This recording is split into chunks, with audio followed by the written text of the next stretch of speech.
Hey everybody, how's it going? Welcome to another edition of NoDQ&A video right here on NoDQ.com, the YouTube channel, and NoDQ&A videos affiliate, RingsideNews.com. Big news in the world of wrestling, WWE coming off their groundbreaking announcement. The launch of the WWE Network on February 24th. Got a lot of questions here regarding the network and other topics, and stay tuned to NoDQ.com for all the very latest details and questions and answers regarding the network. But for now, I'm going to get to some of your questions here. First one today comes from WWE fan Dark Arrow. Hey Aaron, with WWE Network being a thing, will you get it? Also, what are your overall thoughts on it as a whole? Well, yes, I will definitely be getting it. As Noah Donish put so sarcastically on Facebook, it is a tax write-off for me. But in all seriousness, as a fan, I am thrilled about this. I think WWE did a tremendous job with their presentation and explaining the whole thing and making it seem like it's a big deal. And to me, it is a big deal. And to a lot of fans out there, I think that they are convinced that this is something that will definitely be worth the money. So, so far, so good. I think WWE did the right thing, taking their time with this and putting a lot of thought into it. And I think that they've done everything in their power to make this a success. This one comes from Philly Fanatic 1. Hey Aaron, do you think the WWE Network is possibly the greatest thing that they have ever did outside of the actual product? $9.99 a month, including live pay-per-views like WrestleMania 30. There has to be some kind of catch, right? Please answer in video. Well, yeah, as you mentioned here, $9.99 a month is a tremendous bargain for what you're getting. You get to watch all of the old WWE, WCW, ECW pay-per-views. You get to watch all future pay-per-views on a live stream, and that right there is worth the price of admission, considering the fact that every monthly pay-per-view is, what, $60? And here for $10 a month you can get every pay-per-view. And also the original programming like Legends House, and that alone should be worth the $10 a month. I mean, I'm really looking forward to that show. But yeah, there is a catch. You have to make a 6-month commitment to it. And I don't blame WWE for doing this because they don't want fans to pay for the first month and then just give up on it. They want fans to give it a chance, so they're going to force fans to make a 6-month commitment, which is fine. Put up your $60 and you get a lot of great content. So, I'm perfectly fine with that and totally understand why they're doing it. All right, this one comes from Frank Furl. Hey, Aaron. What do you think of the WWE Network, which I just talked about? I think it looks cool, but I think it will fail within 2 years. Kids' parents aren't going to want to pay for it, and the kids aren't going to know how to use it. A lot of people have asked me, will the WWE Network succeed or fail? As I mentioned in the beginning, I think that WWE's done everything in their power to make it work. And now we just have to wait and see what happens. I mean, one hurdle is, will they be able to get enough subscribers for it to be profitable? The number being thrown out there is that they're going to need 1 million subscribers to break even. And that is a bit ambitious. I don't know if they're going to be able to reach that level, but I certainly hope so. I don't know if there's enough diehard fans out there that are willing to shell $10 a month for the WWE Network. I've seen a lot of fans say that they don't have credit cards and they don't want to pay any kind of money to watch WWE programming, and they're pissed that WWE is pulling footage off of YouTube, which I think is ridiculous. I mean, if WWE offers a good service and you can afford it, you should buy it. And like I said, I think that this is a great bargain. And another issue is what happens if there are technical problems that WWE does not anticipate. And the first pay-per-view that's going to be available on the network is WrestleMania 30. What happens if the stream goes out for people or if it has serious lag issues? That could be a potential disaster and kill the network right there. So it's really critical that this thing gets off to a strong start.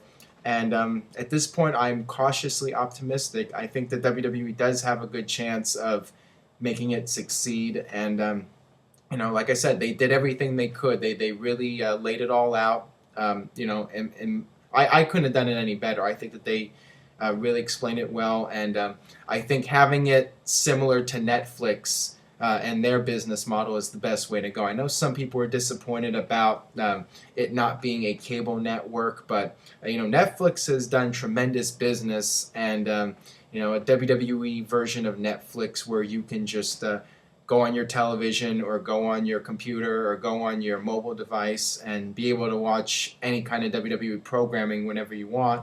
I mean, I love it, and for me personally, I think it's an excellent deal, and I don't know if they're going to try to raise the price after 6 months. I mean, that also remains to be seen.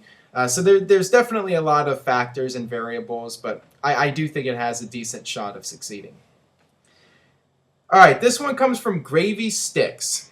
With the WWE Network now becoming reality, do you see Raw and pay-per-view quality increasing? For me, if they didn't, I would cancel every year after SummerSlam because nothing happens after that every year.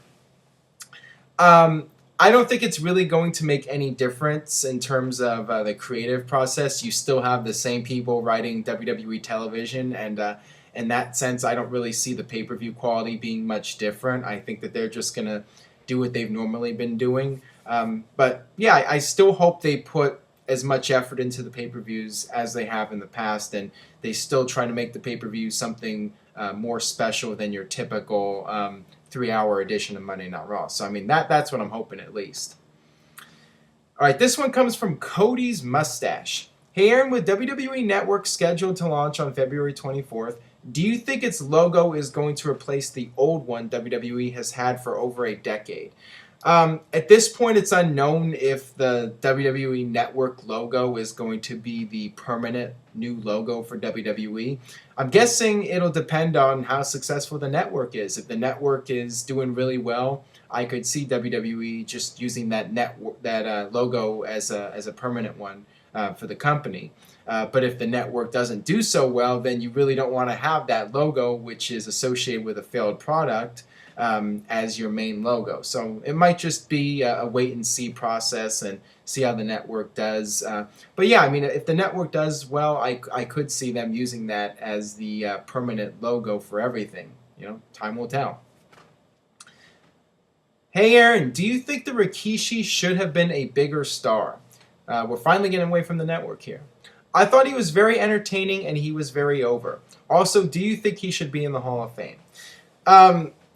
I think that he could have been on top for a longer period of time. I think that when they turned him heel in the fall of 2000, that was a huge mistake, and that killed a lot of his momentum, and he never really gained it back.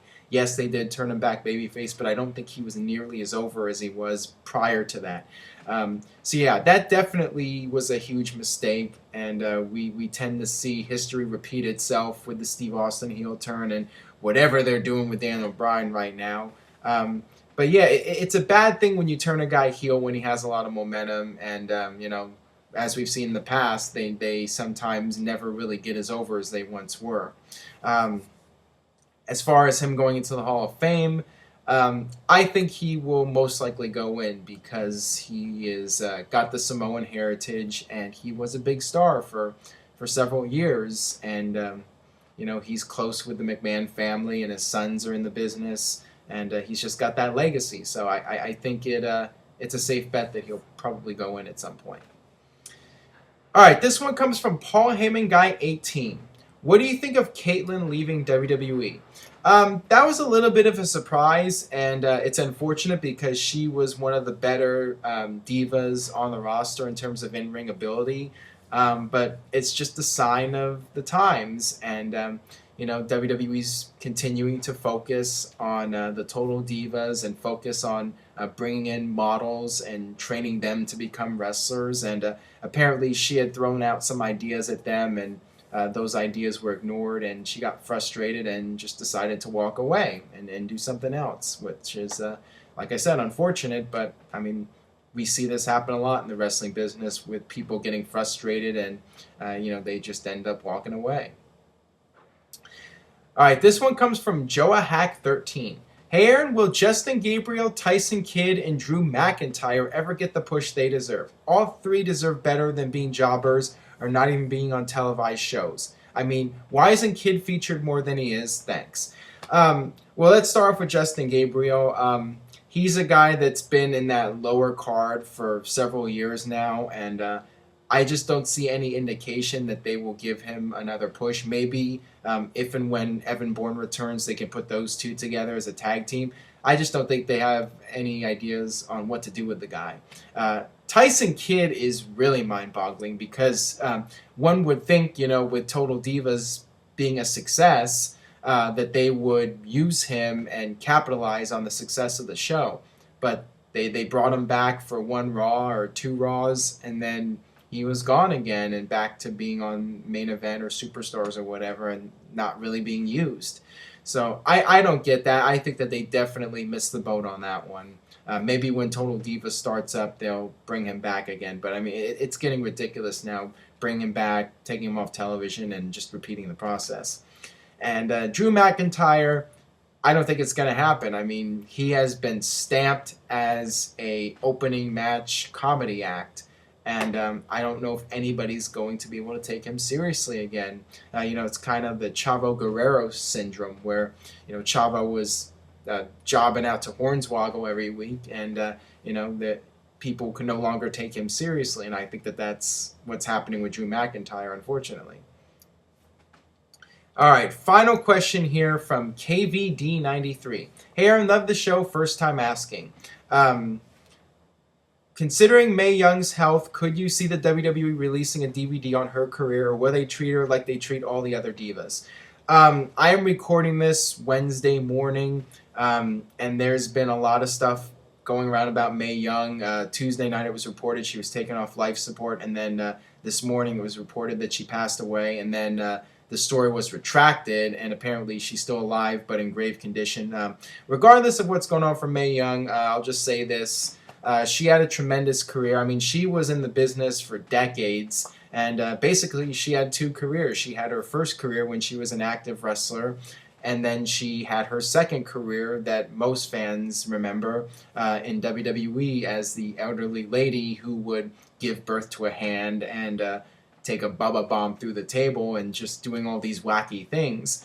WWE is very fond of Mae Young, and I'm sure that they will give her a great tribute video on Raw or whenever, she does pass. And as far as releasing a DVD, I don't know, if they had a lot of footage of her in her early wrestling career, that might be a better possibility. I don't know if they would just release a DVD of her WWE stuff that she did. But, I could see them putting up a bunch of videos on YouTube temporarily until the network launches, or maybe doing a special feature on her for the network. I mean, that would be something cool. But I definitely think that they will do her right because, they really admire her a lot, and she's very loved in the WWE family. So, Mae Young, all-time legend in the wrestling business, no question. It'll be sad to see her go. All right, that'll wrap it up for this edition of No DQ&A Video. Thank you guys for checking out the video today. If you haven't already, subscribe, spread the word on Facebook and Twitter, share this video, and I will see you guys next time for another edition of No DQ&A Video.